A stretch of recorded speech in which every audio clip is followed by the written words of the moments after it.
Gaano naman kaya katotoo ang chismis na umano'y ilang araw lang daw ang ipinaalam na bakasyon ni Barbie Imperial sa Batang Quiapo at hindi 3 to 4 weeks sa aktor at direktor na si Coco Martin. Sa mga naglalabasan kasing photo sa social media, makikitang nasa Italy pala si Barbie kasama si Richard Gutierrez na nagte-taping nga roon ng Incognito with Daniel Padilla, Ian Veneracion, Maris Racal, Anthony Jennings at Kyla Estrada.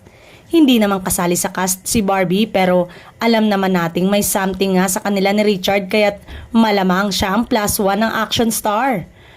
Ayon sa nakausap na executive ng Batang Quiapo, days lang daw ang ipinagpaalam na bakasyon ni Barbie pero umabot na nga raw ito ng weeks at mukhang mag-extend pa. Kaya raw pala medyo na iba muna ang takbo ng serye after i-introduce ang karakter ni Barbie bilang siya ang magiging daan sa pagyaman ng karakter ni Tanggol dahil nga sa nasabing Italification niya.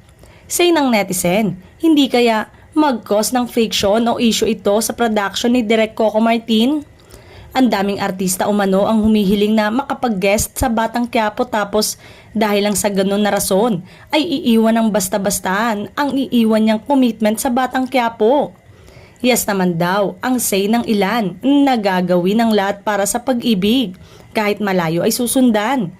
And yes, finally, kaya ay aamin na sina Barbie Imperial at Richard Gutierrez sa totoong relasyon nila.